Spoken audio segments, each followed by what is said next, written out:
Hello मित्रों, नमस्कार। देव exam studies channel में आपका स्वागत है। आज की क्लास हमारी है वर्ण रचना सेकेंड पार्ट। वर्ण रचना सेकेंड पार्ट, इसकी जो पिछली वीडियो जो हो चुकी है उसमें वर्ण रचना का फर्स्ट पार्ट हो चुका है, ठीक है ना। इससे पहले हम देखते हैं कि जितने सारे गवर्नमेंटेड एग्ज़ाम होते हैं उसमें सभी में हिंदी व्याकरण पूछी जाती है। इसलिए मैं इतनी मेहनत से ये सारी वीडियो में लाई हूँ देव एग्ज़ाम स्टडीज़ चैनल पर, तो इनको देखना मत भूलिएगा और देव एग्ज़ाम स्टडीज़ चैनल को सब्सक्राइब जरूर कर लें, जिससे आपको सारी वीडियो हमारी मिल जाएंगी आपको, ठीक है ना। तो देव एग्ज़ाम स्टडीज़ चैनल को सब्सक्राइब कर लें। उसके बाद में आपको आगे बढ़ते हैं कि वर्ण रचना सेकेंड पार्ट। वर्ण रचना सेकेंड पार्ट में के अंतर्गत क्या क्या चीज़ें आती हैं ना, बहुत सारी चीज़ें मैं आपको बताऊंगी, इतने अच्छे से बताऊंगी आपको। लेकिन वीडियो हमारी स्टार्टिंग से लेकर एंड तक देखिएगा, तभी आपको समझ में ये सारी चीज़ें आएंगी, ठीक है ना। तो कई वर्षों का अनुभव आपको दिलाएगा सफलता, है ना। तो ये चीज़ हम देखते हैं कि वर्ण रचना का सेकेंड पार्ट, इसमें वायु संवेग के आधार पर क्या लिखा है। वायु संवेग के आधार पर, वायु संवेग के आधार पर क्या होता है कि वायु संवेग के आधार पर वर्ण के कितने भेद होते हैं? दो भेद होते हैं। कितने भेद बताए गए? ये यहाँ पे दो भेद होते हैं। किसके? वायु संवेग के आधार पर वर्ण के दो भेद होते हैं, ठीक है ना, याद रखेंगे। और वो कौन कौन से होते हैं? अल्पप्राण, महाप्राण। एग्जाम में कोई भी एग्जाम आप गवर्नमेंटेड एग्जाम देते हैं तो उसमें अल्पप्राण और महाप्राण तो पूछा ही जाता है। 100% नहीं, वेरी वेरी इंपॉर्टेंट ये चीज़ है कि अल्पप्राण और महाप्राण तो पूछे ही जाते हैं। और जिसने ये एग्ज़ाम दिए होंगे उनको तो पता होगा ही, ठीक है ना। और जिन्होंने नहीं दिए हैं वो अभी जान लें। तो हम देखते हैं कि अल्पप्राण, अल्पप्राण क्या होता है कि अल्पप्राण का अर्थ होता है थोड़ा, ऑब्लिक थोड़ी, मतलब थोड़ा या थोड़ी कुछ ही बोल सकते हो ना। अल्पप्राण का अर्थ होता है, अल्प मतलब थोड़ा होता है ना, कम होता है, तो वही बताया गया। इसका अर्थ क्या होता है? थोड़ा या थोड़ी। इस जिन वर्णों के उच्चारण में वायु धीरे से ली जाए अथवा छोड़ी जाए उसे हम अल्पप्राण कहते हैं। ये चीज़ समझ लें, अल्पप्राण किसे कहते हैं? जिसकी मतलब थोड़ी या थोड़ा, ठीक है ना। तो जो हमारी हवा होती है, जो हमारी ध्वनि होती है, उसकी कैसी होती है? वायु धीरे से ली जाती है, कम धीरे से आवाज़ ली जाती है और धीरे से ही छोड़ी जाती है, ठीक है ना। उसे हम क्या कहते हैं? अल्पप्राण कहते हैं। वही यहाँ पर दिया गया है, जिन वर्णों के उच्चारण में वायु धीरे से ली जाती है, ली जाए अथवा छोड़ी जाए, ली जाए अथवा छोड़ते हैं, उनको हम क्या कहते हैं? अल्पप्राण कहते हैं। मुझे उम्मीद है ये चीज़ समझ में आ रही होगी, अल्पप्राण।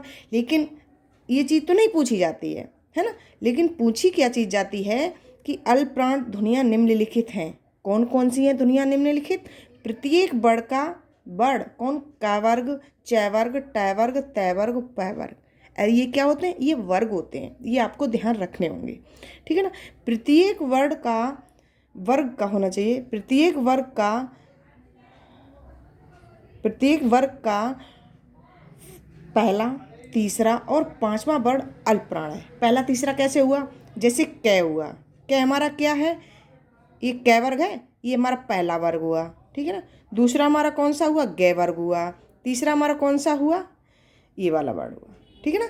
ये पांचवा हो गया, पहला, तीसरा, पांचवा। अब इसमें क के बाद क्या आता है? ख आता है ना, तो दूसरा तो नहीं है, तीसरा होना चाहिए। फिर क्या है? चौथा नहीं है। फिर क्या है? पांचवा। एक छोड़ के एक मान लीजिएगा, उसको क्या कहते हैं? अल्पप्राण। आप समझ लीजिएगा कि वर्ग तो आपको पता होने चाहिए कि हमारे वर्ग कितने होते हैं। स्पर्शीय जो व्यंजन होते हैं वो हमारे कितने होते हैं, है ना? 25 होते हैं। 25 एक में क, ख, ग, घ, ये मैं पिछली वीडियो में आपको बता चुकी हूँ। जब आप वर्ण रचना का फर्स्ट पार्ट देखें कि उसमें ये चीज़ मैंने पढ़ाई है, ठीक है ना। तो क, ख यहाँ पे नहीं है, ग है, फिर घ नहीं है, फिर ए खाली है, ठीक है ना। तो हम देखते हैं कि पहला, तीसरा और पांचवा ये वर्ग का, इसी में च वर्ग हुआ, ट वर्ग हुआ, त वर्ग। तो पहला हो गया, तीसरा हो गया, पांचवा हो गया, पहला हो गया, तीसरा हो गया, पांचवा हो गया, पहला हो गया, तीसरा हो गया, पांचवा हो गया। एक छोड़ के एक होता है, वो हमारा कौन से होते हैं? हमारे वो अल्पप्राण होते हैं। ये बेटा आपको ध्यान रखना है। अगर आपको स्पर्श व्यंजन पता हो जाएंगे, वर्ग पता हो जाएंगे ना, तो ये चीज़ आपको पता हो जाएगी, कोई आसानी से, बिल्कुल इसमें कुछ भी करने की जरूरत नहीं। लेकिन मेन चीज़ होती है ये ध्यान रखना, पहला, तीसरा और पाँचवा वर्ड अल्पप्राण होता है। ये कौन सा होता है? पहला, तीसरा, ये अल्पप्राण होता है। और जैसे अल्पप्राण में और क्या चीज़ होती है? अल्पप्राण में या र ल व जो अंतःस्थ व्यंजन जो होते हैं वो किसके होते हैं? अल्पप्राण के होते हैं। ये बार कई बार पूछी है एग्जाम में, क्योंकि ये ल शब्द दे दिया गया। अब ल आपको पूछा जाएगा अल्पप्राण है या महाप्राण है, या अघोष है या सघोष है, मतलब इस तरीके से आपके मतलब 7 ऑप्शन आ जाएंगे, तो आप क्या करेंगे? ठीक है ना। तो ये चीज़ आपको ध्यान रखनी है कि अल्पप्राण में या र ल व होते हैं, तीनों होते हैं। अगर इसमें से एक वर्ड उठा लिया जाएगा, र उठा लिया जाए, ला उठा लिया जाए, व उठा लिया जाए, उसी पे ही आपको टिक लगाना होगा। इनमें से आ जाएगा कै ख गए, ये देखो सारे है ना, पहला, तीसरा, पांचवा, सारे वर्ग के तीसरे और पांचवें वर्ड हैं। पहला, तीसरा और पांचवा वर्ड है अल्पप्राण के या र ल व है। ये चीज़ ध्यान रखना, प्रत्येक अंतः व्यंजन अल्पप्राण है, अर्थात या र ल व अल्पप्राण है। ये चीज़ मैं आपको बता चुकी हूँ, यहाँ पर देख लीजिएगा। ये जो मैं नोट्स लाई हूँ आपके लिए, है ना बेटा, आपके लिए लाए हैं, तो इसी तरीके से आप नोट कर लीजिएगा। जैसे मैंने ये सारे नोट के माध्यम से ये वीडियो दे रही हूँ ना, वही चीज़ आप नोट कर लीजिएगा। और जैसे मैं ये चीज़ पढ़ा रही हूँ उसको आप ध्यान रखें, ध्यान रखें एक एक चीज़ को, कि ये अल्पप्राण क्या होता है, अल्पप्राण में कौन कौन से वर्ग होते हैं और बड़ अक्षर कौन कौन से होते हैं ना, वो चीज़ आपको ध्यान रखनी है और कुछ भी नहीं। ठीक है ना। तो मुझे उम्मीद है ये अल्पप्राण आपको पता हो गया, लेकिन मेन चीज़ ये ध्यान रखना, पहला, तीसरा और पांचवा वर्ग। अब हम बात करते हैं किसकी? महाप्राण की। महाप्राण में क्या होता है कि जिन वर्णों के उच्चारण में वायु तेजी से ली जाए और तेजी से ही छोड़ी जाए, उसमें अल्पप्राण, अल्प मीन्स कम, है ना, और महा मीन्स ज़्यादा होता है। तो अल्प और महा, ये तो अंतर आप समझ ही रहे होंगे। तो जिन वर्णों में उच्चारण में वायु तेजी से ली जाए और तेजी से ही छोड़ी जाए, उसको हम क्या कहते हैं? महाप्राण कहते हैं। ध्यान रखना बेटा। तो महाप्राण की ध्वनियाँ कैसी हैं? निम्नलिखित हैं। वो कौन कौन सी हैं ध्वनियाँ, है ना? प्रत्येक वर्ण का दूसरा और चौथा वर्ण महाप्राण होता है। उसमें क्या हुआ, अल्पप्राण में दूसरा और चौथा वर्ण ही मैंने छोड़ दिया था, ध्यान रखें। दूसरा चौथा, कै के बाद क्या आता? ख आता, इसमें छोड़ दिया था, वही हमारा महाप्राण हो जाएगा। ग के बाद क्या आता? घ आता ना, वही मैंने छोड़ दिया। जो मैंने अल्पप्राण में जो छोड़ दिया है वही हमारा क्या होगा? महाप्राण होगा। क्या होगा महाप्राण में? दूसरा और चौथा, प्रत्येक वर्ण का दूसरा और चौथा वर्ण क्या होता है? ये चौथा और दूसरा वर्ण क्या होता है? ये महाप्राण होते हैं। ठीक है ना बेटा। ये देखो हमने लिख दिया 2 और 4, है ना, दूसरा और चौथा। तो दूसरा कौन सा हुआ? कै के बाद क्या आता? ख आता है, ग नहीं है तो घ आ गया, चौथा हो गया। ऐसे 6 हो गया, 6 झ हो गया, है ना, ठ हो गया, ड नहीं ढ हो गया। थ के बाद क्या आता है? थ, फिर द नहीं है, फिर ढ, है ना, न नहीं हो सकता क्योंकि पांचवा वर्ड उसमें है, 3 वर्ड, इसमें सिर्फ 2 ही होते हैं, दूसरा और चौथा। इसमें देखो पहला, तीसरा और पांचवा वर्ड की बात की गई, इसमें दूसरे और चौथे की बात की गई। और उसमें हमने क्या किया था? अल्पप्राण में या र ल व अंतःस्थ व्यंजन ये अल्पप्राण में आते हैं, और हमारे महाप्राण में क्या आता है? ये हमारे महाप्राण में आते हैं। क्या आते हैं? महाप्राण में स और है, तीनों स आते हैं और है आता है। ये संघर्षी व्यंजन जो ऊष्म व्यंजन होते हैं, ये हमारे किस में आते हैं? महाप्राण के अंतर्गत आते हैं। ये बेटा आपको ध्यान रखना है। प्रत्येक ऊष्म व्यंजन महाप्राण है। जो प्रत्येक ऊष्म वर्ण जो है, इसमें से आपको एग्जाम के समय ऐसे क्वेश्चन में रख दिया, ये हा शब्द दे दिया, हा कई बार पूछा गया, यूपी टेट में भी, सी टेट में भी, है ना, जितने सारे एग्जाम होते हैं ये चीज़ तो पूछी ही जाती है, कॉमन चीज़ें हैं, है ना। ये चीज़ आपको ध्यान रखनी है। प्रत्येक ऊष्म वर्ण व्यंजन महाप्राण है, महाप्राण है ना। ये चीज़ें, ये इनमें से कोई भी आपको वर्ण उठा लिया जाए, जैसे स दे दिया जाए, है दे दिया जाए, ये वाला स दे दिया जाए, तो आपसे पूछ दिया अल्पप्राण है या महाप्राण है, और कोई ऑप्शन में दे दिया जाएगा ना, तो आपको ये चीज़ ध्यान रखनी होगी। महाप्राण में स तीनों स और है आता है। ठीक है ना। ये हमारे कौन से होते हैं? महाप्राण होते हैं। अल्पप्राण में ए आर एल व आता है, वो हमारे अल्पप्राण होते हैं ना। अल्पप्राण को हम क्या, अल्पप्राण जो ए आर एल व होते हैं वो हमारे क्या होते हैं? अंतःस्थ व्यंजन होते हैं। और से है, तीनों से और है होता है, वो हमारे ऊष्म व्यंजन होते हैं ना। ऊष्म व्यंजन कभी भी पूछ दिया जाए, ऊष्म व्यंजन कौन कौन से होते हैं, इसमें से एक आपको दे दिया जाएगा, तो वो भी आपको ध्यान रखना होगा। अर्थात से है। प्रत्येक स्वर वर्ण ना हो तो अल्पप्राण, प्रत्येक स्वर वर्ण ना तो अल्पप्राण और ना तो महाप्राण है। हाँ, ये बेटा ध्यान रखना, जो प्रत्येक जो स्वर होता है, स्वर वर्ण, स्वर वर्ण तो आप जानते हैं स्वर वर्ण कितने होते हैं, 11 होते हैं स्वरों की संख्या। जो स्वर वर्ण है वो हमारे ना तो अल्पप्राण है और ना ही महाप्राण है, ठीक है ना बेटा, क्योंकि इसमें देखो स्वरों की बात महाप्राण में है कहीं, ना तो उस व्यंजन में दी गई, ना फिर यहाँ पे दी, और ना फिर यहाँ पे, ये सारे व्यंजन हैं, है ना, व्यंजनों की सारी बात हो रही है यहाँ पे। लेकिन स्वर वर्ण ना तो अल्पप्राण है और ना ही महाप्राण है। तो इतनी चीज़ें आपको समझ में आ रही होंगी मुझे उम्मीद है। तो इसलिए देव एग्ज़ाम स्टडीज़ चैनल को सब्सक्राइब जरूर कर लें। अगर मैं आपको इतनी मेहनत से ये वीडियो आपके लिए लाती हूँ तो आपका इतना तो फ़र्ज बनता ही है बेटा, ठीक है ना। तो सब्सक्राइब कर लें, इसके आगे हम बढ़ते हैं।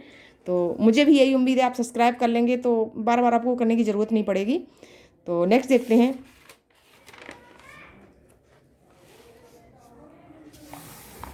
नेक्स्ट मैं देखती हूँ आपको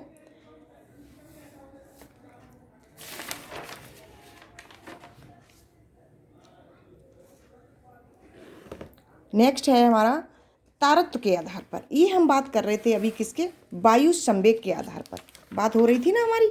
ये वायु संवेग के आधार पर कौन कौन थे हमारे, अल्पप्राण और महाप्राण थे, ठीक है ना। अब हमारी जो बात होती है वो किस पे होती है, वो अब मेरी बात जो होती है वो किस पे होती है, तारत्व के आधार पर, है ना। तारत्व के आधार पर जो बड़ होते हैं वो कौन कौन से होते हैं ना, ये चीज़ हम आपको बता रहे हैं अभी कि इसमें तारत्व के आधार पर तो क्या होता है कि घोष अघोष की बात होती है ना।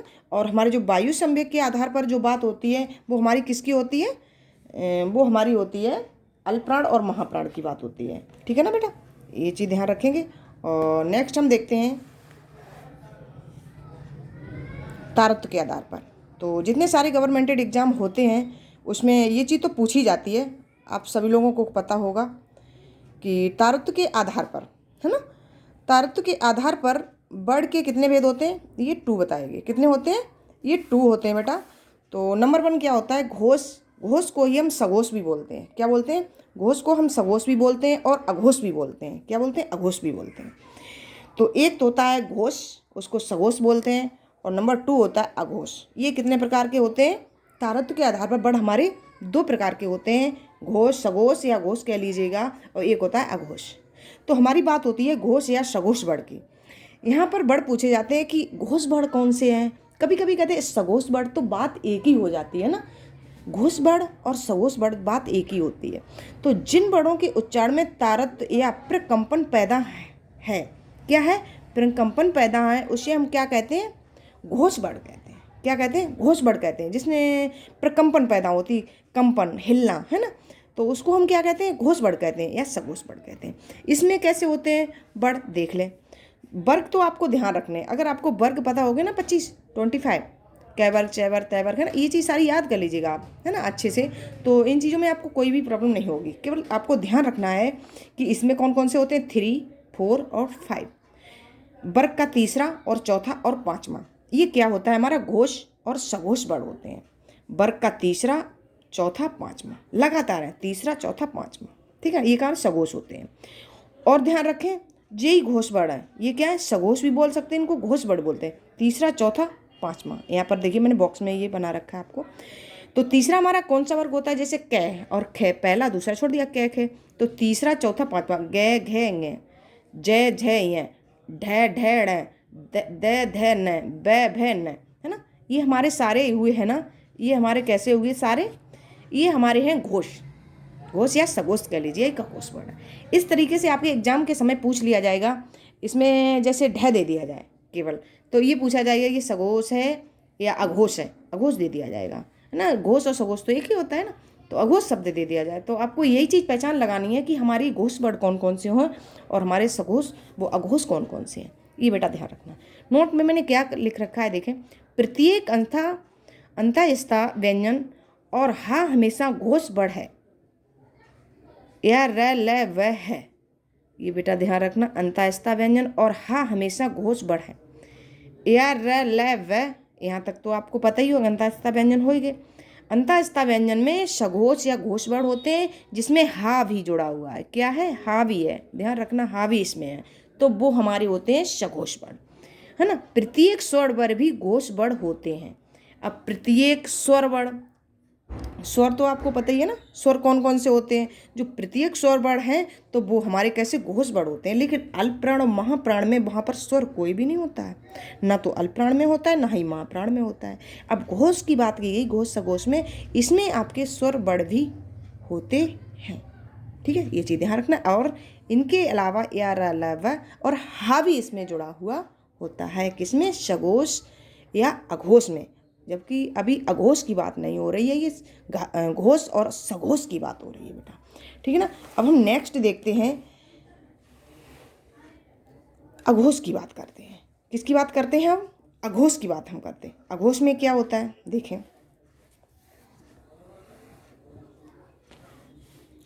अघोष में हमारा होता है कि जिन वर्णों के उच्चारण में क्या होता है, जिन वर्णों के उच्चारण में तारत्व या प्रकंपन, तारत्व बोल लीजिएगा या प्रकंपन, बात एक ही होती है। ठीक है ना पैदा हो उसे हम अघोष, जैसे आ शब्द जहाँ लग जाता अघोष तो मतलब वो होता है नहीं, नहीं में आ जाता है, तो वहाँ पर प्रकंपन पैदा नहीं होती है घोष में। और घोष बात है उसमें आ नहीं लगा है, सा माने साथ में, सह में ना सा अगर लग जाए तो उसके साथ जुड़ जाता है। तो ये चीज़ बेटा ध्यान रखना है, अगर प्रकंपन पैदा तारत्व होगी तो वो अघोष में नहीं होगी, क्योंकि इसमें आ लगा हुआ है, आ मीन्स नहीं, पैदा ना होती है बेटा। ध्यान रखना, ऐसे आपको कोई भी चीज़ कोई भी यूट्यूब पर नहीं बताएगा, जिस तरीके से मैं आपको हर चीज़ बताई, लेकिन ध्यान से सुनना है ना। और जितनी सारी चीज़ें ये मैंने नोट कर रखी हैं उनको आप नोट भी कर लेना, तभी ये सारी चीज़ें आपको समझ में आएंगी बेटा। ठीक है ना। मैं बहुत मेहनत से ये सारी वीडियो आपके लिए लाई हूँ, मेहनत से। तो देव एग्जाम स्टडीज़ को सब्सक्राइब जरूर कर लेना बेटा, यही मुझे आपसे उम्मीद है। थोड़ा सब्सक्राइब कर ले, आप मुझे थोड़ा मोटिवेट करेंगे ना, तो मैं आपके लिए बहुत अच्छा वीडियो लाऊंगी, है ना, जिसके आपके एग्ज़ाम में आएंगे ही। कोई भी आप एग्ज़ाम देंगे गवर्नमेंटेड एग्ज़ाम, उसमें तो आने ही है हिंदी व्याकरण। तो हिंदी व्याकरण के जितने सारे चैप्टर होंगे वो मैं इस तरीके से आपको पढ़ाएंगे कि आप अपनी लाइफ में कभी भूल नहीं सकते। ठीक है ना। तो हम देखते हैं आगे क्या है कि जिन वर्णों के उच्चारण में तारत्व प्रकंपन पैदा ना हो उसे अघोष कहते हैं। ये बात मैं आपको बता चुकी हूँ। तो उदाहरण में क्या है, पहला और दूसरा, पहला वर्ण और दूसरा वर्ण की जब बात हो जाती है वो हमारे होते हैं अघोष वर्ण। और जहाँ तीसरा चौथा और पांचवा वर्ण की जहाँ बात होती है, अब इसके आगे क्या आता है, पहला दूसरा और तीसरा चौथा की बात आ जाए वो घोष हो सको, तीसरे से स्टार्ट हो जाता है। और पहले दूसरे की जहाँ बात हो जाए वो अघोष की बात होती है। जैसे कैक है, कैक है को अच्छा आता है, चैच है, टैट है, तैत है, हैं, और पैप है ना। ये सारे जो हैं वर्ण हैं ये हमारे किसके हैं, अघोष के हैं। लेकिन इसके अलावा और भी तो है ना। प्रत्येक ऊष्म व्यंजन को हा को छोड़कर स तीनों सा अघोष वर्ण होते हैं। ध्यान रखें कि घोष और जो सघोष जो मैं पीछे बता चुकी हूँ उसमें क्या होता है कि उसमें या र ल व जो अंतःस्था व्यंजन होते हैं ना उसमें हा और जुड़ गया, वो घोष और सघोष वर्ण होते हैं, उसमें आ जाते हैं। और हमारे जो अघोष की बात हो रही है उसमें तीनों सा आ जाएंगे, आगे तीनों सा, जी हमारे तीनों सा आ गए। और क्या हुआ, हा को छोड़कर, ये जो हमारे ऊष्म व्यंजन है इसमें हा को छोड़कर बाकी सारे हमारे अघोष में आ जाते हैं। ठीक है, मुझे उम्मीद है कि आपको ये चीज़ें सारी समझ में आ रही होंगी।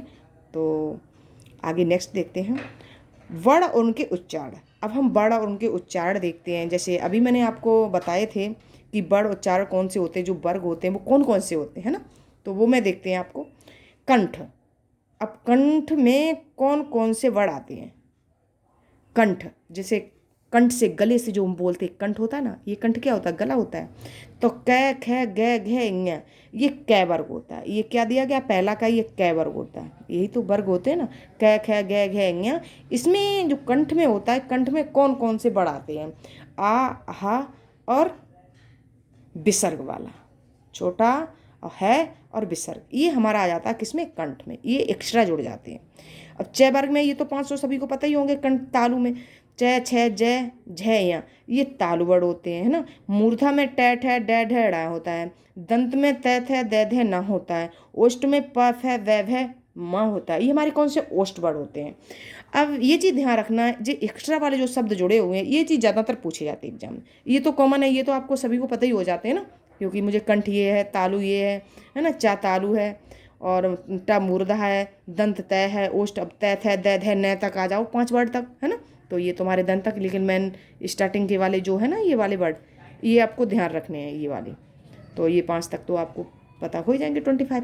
लेकिन जो एक्स्ट्रा वर्ड होते हैं, कंठ में आ, छोटा आ है और विसर्ग वाला है ना, और ताल में छोटी ई या और स और गे है ना, और मूर्धा में रेरी रे और से रे ले से, और हमारा ओष्ठ में ऊ आ जाता है। ये वेरी वेरी इंपॉर्टेंट है, आप लगा लीजिएगा उसको। ये आपको एग्जाम में पूछे ही जाते हैं, तो इसलिए आपको इन चीज़ों को कंटेस्ट करना होगा। देख लीजिए मैंने किस प्रकार से ये नोट्स बनाए हैं आपके लिए इतनी मेहनत से, है ना। तो ये चीज़ आप ध्यान से पढ़ना, ये आपके एग्जाम में पूछे ही जाते हैं, 100% पूछे जाते हैं, ऐसा नहीं है। वर्ण और उनके उच्चारण स्थान। अब हम बात करते हैं वर्ण और उनके उच्चारण स्थान कौन कौन से होते हैं, जो हम उच्चारण करके बोलते हैं, है ना। बच्चा मतलब वर्णों को हम किस प्रकार उच्चारण करते हैं, उच्चारण स्थान और वर्ण। जैसे दंतोष्ठ है, दंत प्लस ओष्ठ है, दंत ओष्ठ लिखा, ओष्ठ इसमें छिपा हुआ है, तो दंत प्लस ओष्ठ हुआ, तो वो हमारा कौन सा वर्ड होता है, दंतोष्ठ है, तो हमारा वे वर्ड होता है। कौन सा होता है, वे। कंठोष्ठ में क्या होता है, हमारा ओ औ होता है ना। कंठोष्ठ है जो कंठ और ओष्ठ से जो होता है, हमारा कंठ और ओष्ठ जो हमारा है वो किससे बोलते हैं, ओ बोल के देखिएगा, ओ औ, तो कंठ से हुआ ना, कंठोष्ठ हो गया। कंठ तालु, जो कंठ ताल होता है, कंठ तालु का ए आई और छ है ना, छतरी वाला, तो ये हमारा क्या होता है, कंठताल होता है। अब इसी तरह हम देखते हैं कि दंत मूर्धा, दंत मूर्धा में कौन सा वर्ड होता है, ये त्रय होता है, ये ध्यान रखना, त्रय त्रय दंत मूर्धा, दांत से दबा हुआ और जो मूर्धा वाला जो टय बोलते हैं, इसी प्रकार ये क्या होता है, त्रय, ये हमारा दंत मूर्धा होता है। अब हमारी बात आ जाती है तालु मूर्धा, तालु मूर्धा में क्या होता है, श्रय होता है।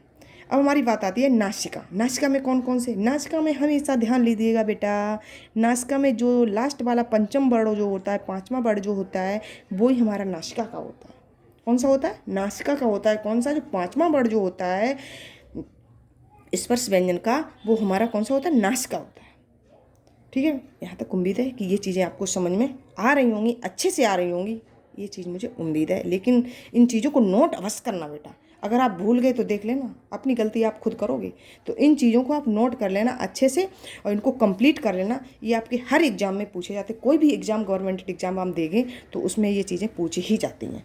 तो ये देव एग्ज़ाम स्टडीज़ चैनल को सब्सक्राइब कर लें, इसको मत भूलिएगा, और लाइक करें और शेयर भी इसको करें, ठीक है ना। अब हम नेक्स्ट बात करते हैं वर्ण रचना से संबंधित महत्वपूर्ण प्रश्न। अब वर्ण रचना से मतलब कौन कौन से कैसे कैसे प्रश्न आते हैं, वो चीज़ हम बात करते हैं, ठीक है ना बेटा। तो बात करते हैं, देखें